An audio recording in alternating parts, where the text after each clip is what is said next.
ஜம்மு காஷ்மீர் மாநிலத்தில் மூன்றாவது இறுதிக்கட்ட தேர்தல் பிரச்சாரம் நேற்றுடன் ஓய்ந்தது. 2 கட்ட தேர்தல் நடந்து முடிந்த நிலையில் நாளை 40 தொகுதிகளுக்கு வாக்குப்பதிவு.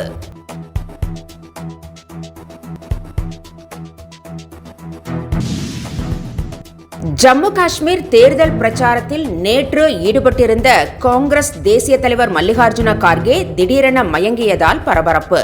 தொண்டர்கள் அவரை கைத்தாங்கலாக பிடித்து அமர வைத்தனர். பின்னர் பேசிய மல்லிகார்ஜுன கார்கே பாஜகவை ஆட்சியில் இருந்து அகற்றும் வரை ஓயமாட்டேன் என்று சூளுரை.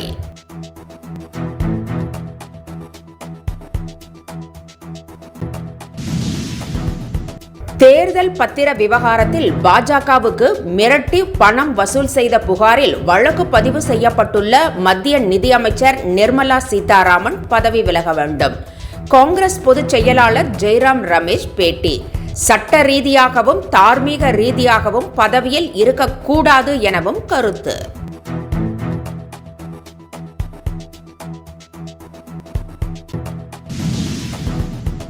இலங்கை கடற்படையினரால் கைது செய்யப்பட்ட தமிழக மீனவர்களை மீட்க உடனடியாக நடவடிக்கை எடுக்க வேண்டும் என வெளியுறவுத்துறை அமைச்சர் ஜெய்சங்கருக்கு முதலமைச்சர் மு.க. ஸ்டாலின் கடிதம்.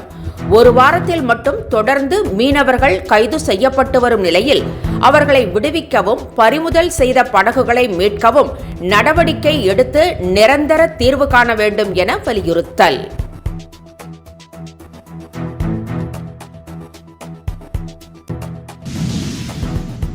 துணை முதலமைச்சராக பொறுப்பேற்ற உதயநிதி ஸ்டாலினுக்கு பல்வேறு தரப்பினரும் வாழ்த்து.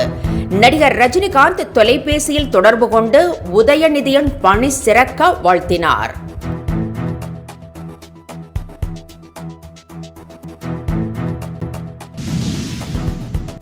தமிழகத்தில் மேலும் ஒரு மாநகராட்சியாக ஊட்டி உதயமாகிறது. ஊட்டி நகராட்சி, கேத்தி பேரூராட்சி, தொட்டபெட்டா, நஞ்சுநாடு, இத்தலார், உள்ளத்தி ஆகிய 4 ஊராட்சிகள் இதில் இணைய உள்ள நிலையில் விரைவில் அறிவிப்பு வெளியாகும் என்று எதிர்பார்ப்பு.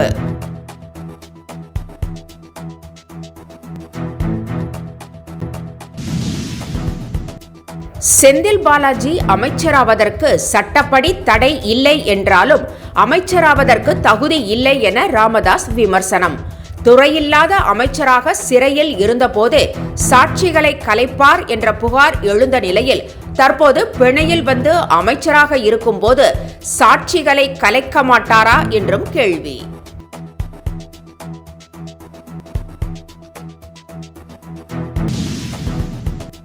உதயநிதி ஸ்டாலின் துணை முதலமைச்சர் ஆனதால் தமிழகத்தில் எந்த மாற்றமும் நிகழாது என அதிமுக முன்னாள் அமைச்சர் ஜெயக்குமார் காட்டம்.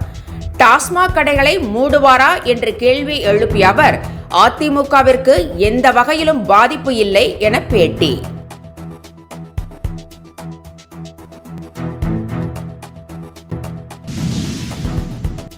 செந்தில் பாலாஜியை வைத்து திமுகவுக்கு எதிராக ஒரு கூட்டம் சதி செய்ததாக முதலமைச்சர் மு.க. ஸ்டாலின் குற்றச்சாட்டு.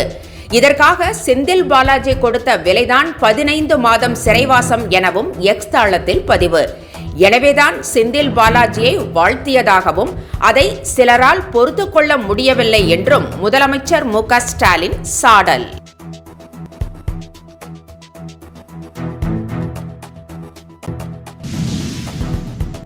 நகர்ப்புற உள்ளாட்சி அமைப்புகளுடன் 460 கிராம ஊராட்சிகளை இணைக்க உள்ளதாக தமிழக அரசு அறிவிப்பு. பல்வேறு நகராட்சிகளுடன் 13 பேரூராட்சிகள் மற்றும் 196 ஊராட்சிகள் இணைக்கப்படுவதாக தகவல்.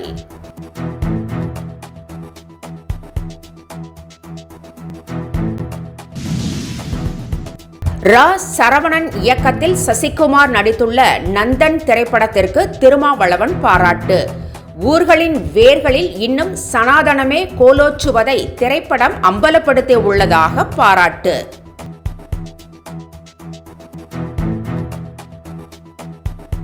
என்றும் உங்களுடன் மை இந்தியா. முக்கிய செய்திகளை உடனுக்குடன் தெரிந்து கொள்ள சப்ஸ்கிரைப் பண்ணுங்க, பெல் பட்டனை பிரஸ் பண்ணுங்க.